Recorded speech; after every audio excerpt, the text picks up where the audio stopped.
Right now on the line from Morocco Live is Martin J., noted correspondent and a senior reporter and correspondent for Inside Arabia. Hey, Martin, great to have you, man. Likewise. Thank you for having me on the show. You have a piece up on Inside Arabia, that's why I wanted to have you on today, called The Iron Presidency in Lebanon, a Ticking Time Bomb. You have some theories about the horrific explosion, which, I mean, when you look at pictures of this, just regular pictures on news, forget social media, Martin J., it looks like a nuclear bomb went off there.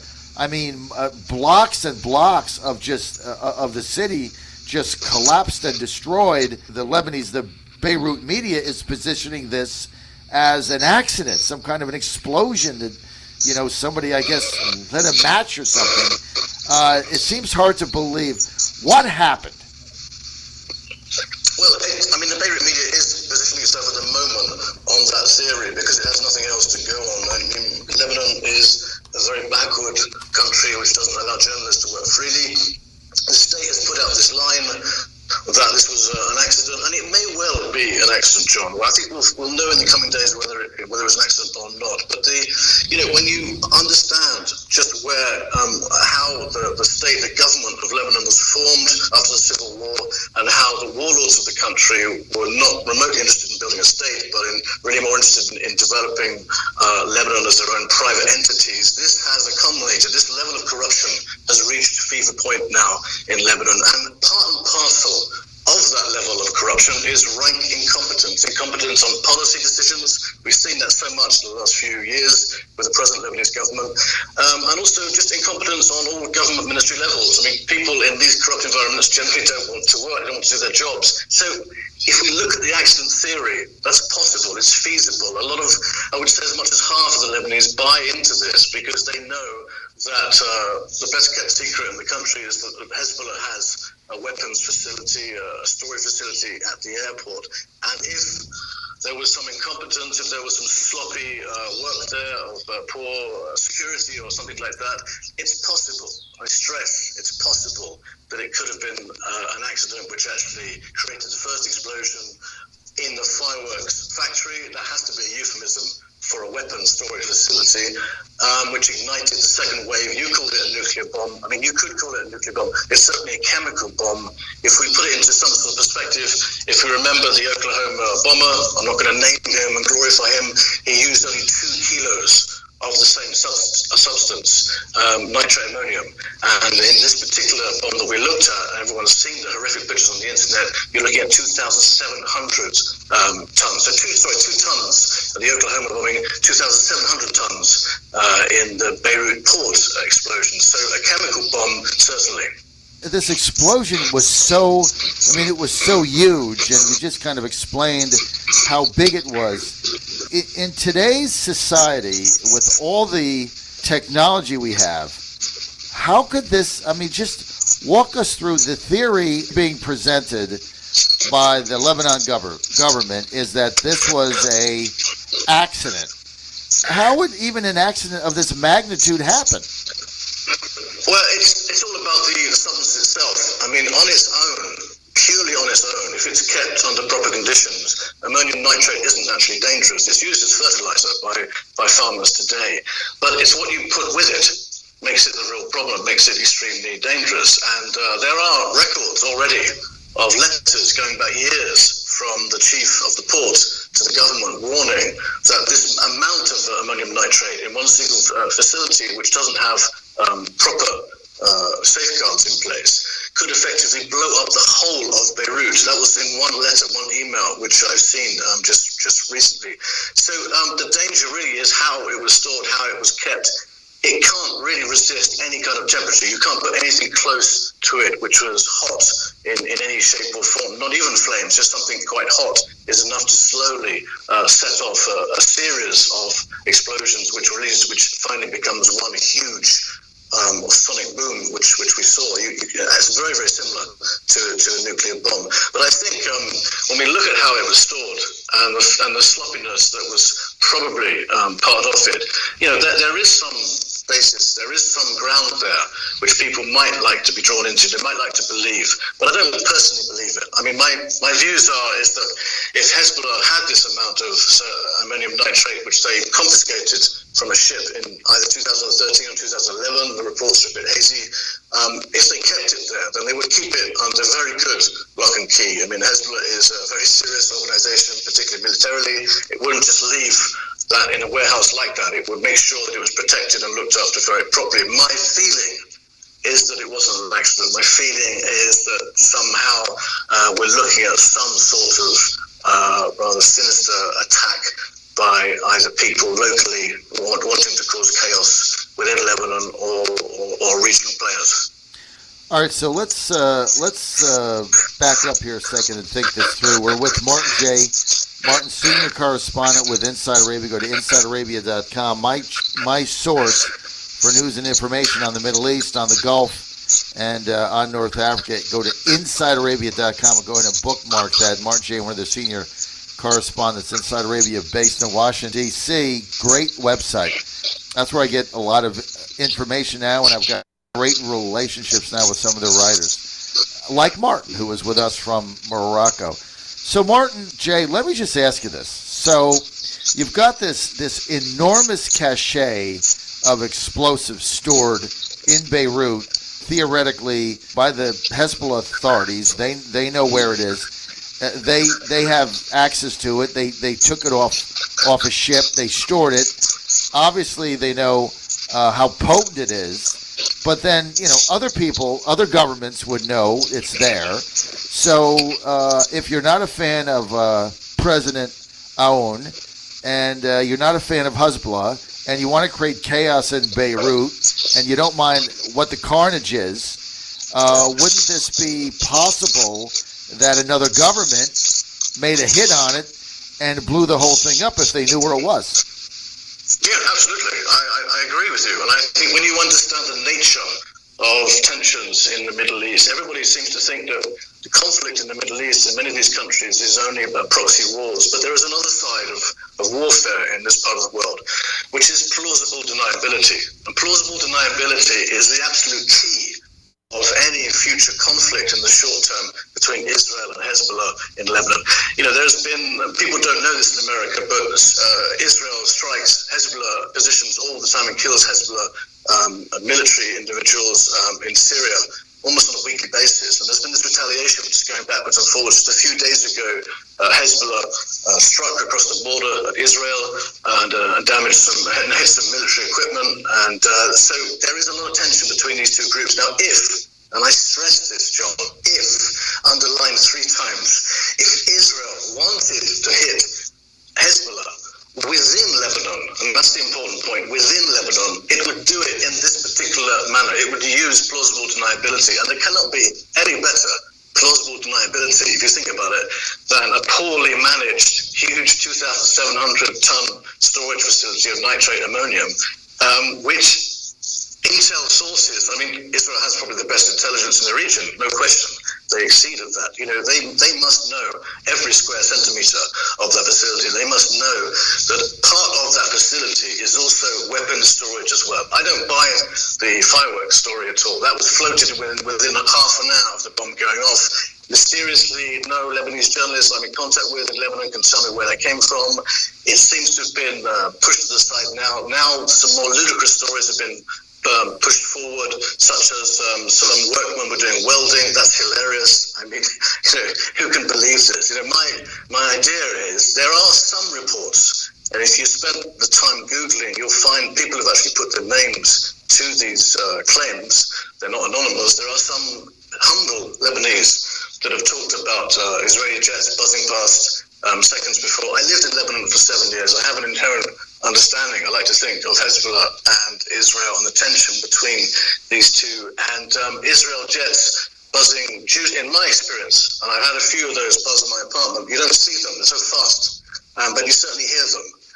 And I think the plausible deniability of a strike of that kind works on 2 fronts. It destabilizes and weakens Hezbollah, because it makes Hezbollah look not as efficient, not as such a great protector of the Lebanese people as it claims to be. And secondly, it causes chaos in Lebanon. Now, if you dig deep and you're prepared to read the books and read the IDF documents from Israel, the big plan for Israel, when in one day it invades Lebanon again, and mark my words, it will one day. That's not a question of if, that's more a question of when.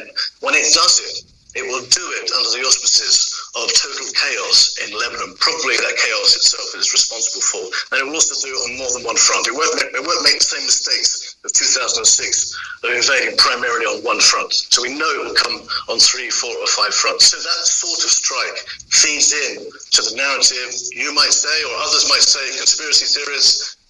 But my gut tells me that this was not an accident. My gut tells me that we should at least look very carefully at Israel's short and long-term objectives in the region and its attitude towards creating problems and weakening Hezbollah at least, and its retaliation that it has, that it wants to carry out. It needs to prove a point. The important thing to take away from Israel and Hezbollah is that neither of those two groups wants a full-on war with one another. No, not at all. The stakes are way too high. That's never going to happen.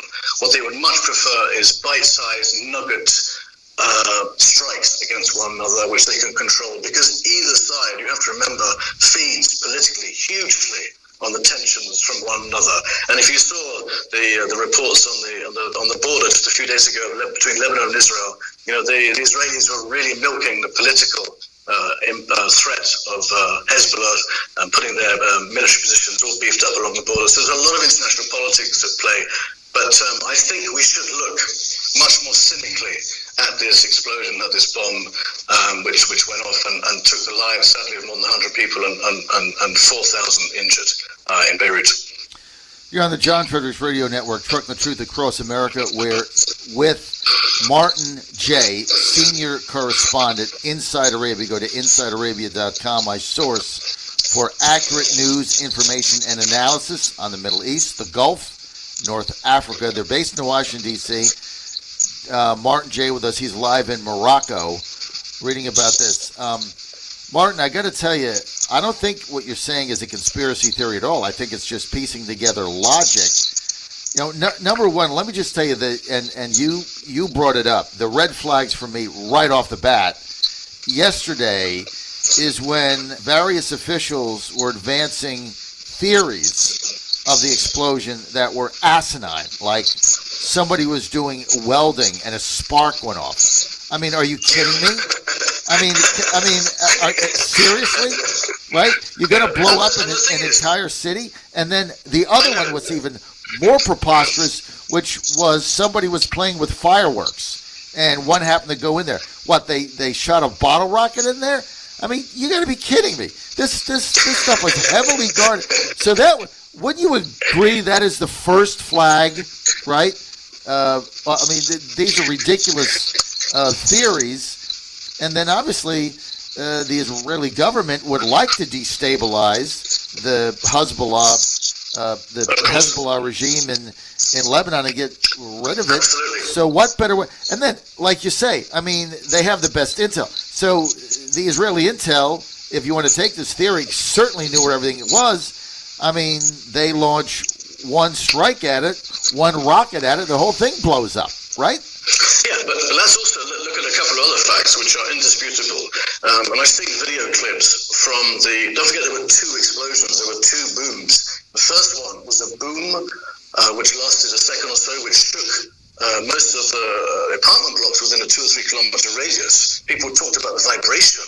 The mushroom cloud went up, and you saw crackling in the video, which some people say looked like fireworks going off. It could be live rounds going off. I mean, I'm not a weapons expert. I'm waiting patiently for CNN to wheel in a weapons expert who can look at those videos. We might have to wait a long time, but we need those videos to be analyzed, and we need this fireworks issue to be dismissed, because even if the fireworks factory does go up, I don't think you have that boom which shakes the ground. So if you look at the boom and you look at the crater that's been created, it seems to me that it's not completely implausible. It's not a conspiracy theory to work on an assumption that a bomb of some sort, a rocket of some sort, hit that site. Now, and that it took a few seconds for the inferno to actually inflame and to begin a chemical process with the ammonium nitrate. So you had the boom, you had the vibration, you had the mushroom cloud which went up. People were all rushing to their balconies and looking at it, even from where I used to live in Beirut, which is incredibly close to the port. And then the second sonic boom, the big one, the one that really did all the damage, followed. Now, the interesting thing about all these theories is that most people don't actually look at Hezbollah and look at ammonium nitrate. If you Google Hezbollah and ammonium nitrate, you will find that there was a huge, long history of this fertilizer and the Iranian-backed group based in Lebanon. I mean, they are experts at this. It's the idea that they had some accident is completely implausible. If you wanted to float the idea that this was a new product, a new chemical weapon which Hezbollah got hold of, that perhaps there could be some mileage in that, but that's not true.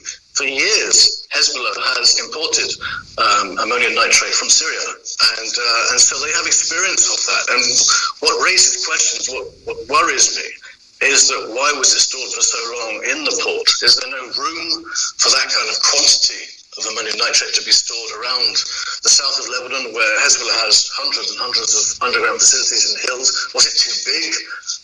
Was it left in Beirut deliberately so that its own goal could happen? Because I think the takeaway, the lessons that analysts, geopolitical nerds, and military experts can all learn from this, which is that when a militia group in the Middle East has a storage, has a facility like that of such a huge amount of dangerous weapon, which ultimately at some point could be used against an enemy invading, that can be friendly fire. That can be used against you. That can be something that blows up in your face. And who better to demonstrate that to us than the first world sophisticated, only Israel, I should say, based just 100 miles away on the border. Who better to demonstrate that? Who better to actually pull that trigger and show the impact and the devastation of just storing something which of a chemical weapon of that magnitude in poor conditions. Martin J. with us, senior correspondent, Inside Arabia. Go to InsideArabia.com. He's got a great piece up. You definitely want to read that, entitled The Iron Presidency in Lebanon, a Ticking Time Bomb. All kinds of issues there. But I've only got a couple minutes, Martin J., but I want to get back to what you said. Why would the Hezbollah government or the Hezbollah power structure in Beirut right now, they have basic control of the government. If they had this, so large of a weapons cache there, why wouldn't they have dispersed that to other areas? I mean, why would they leave all of it in one place? Because if something did happen, let's say they got into a conflict, certainly any foreign country is going to know with intel where that is, and they're going to try to blow it up. So why wouldn't that have been already dispersed? Why was it still there?